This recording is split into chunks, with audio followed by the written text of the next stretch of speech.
काली अमावस की रात में काली निकली कल भैरव के साथ में। वो काली काली वो महाकाली काली काली वो महाकाली काली काली अमावस की रात में काली निकली कल भैरव के साथ में। काली काली अमावस की रात में काली निकली कल भैरव के साथ में।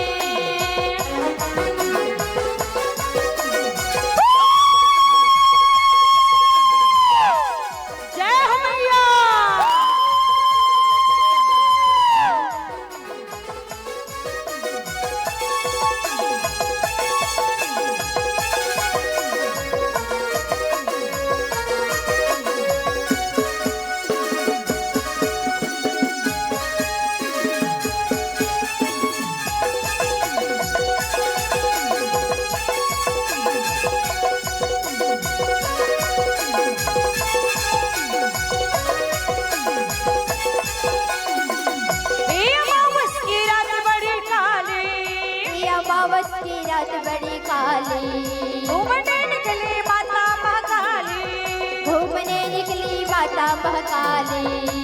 अमावस की रात बड़ी काली घूमने निकली माता महाकाली।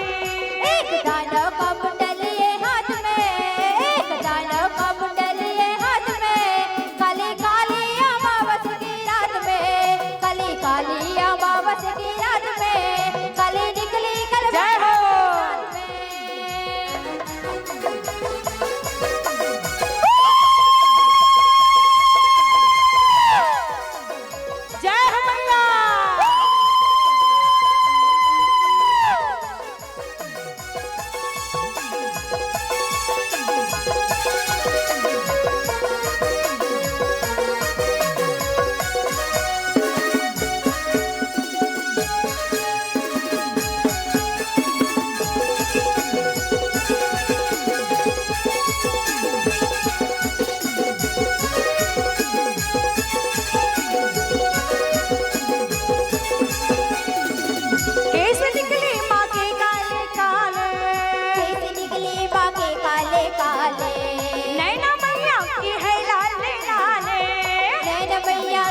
लाले लाले कैसे निकली माँ के काले काले नैना मैया की है लाले लाले।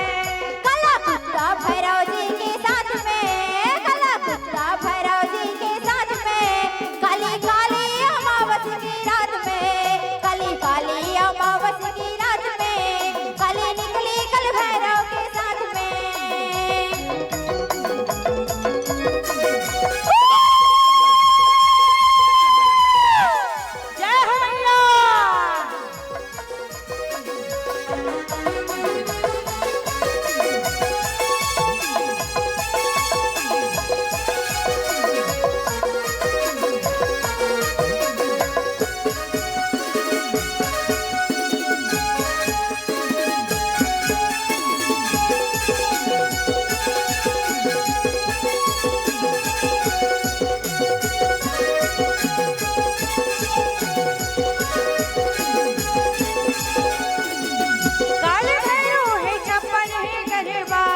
काल भैरव है 56 का गरुआ 700 जन खेल रहे गरबा 700 जन खेल रही गरबा।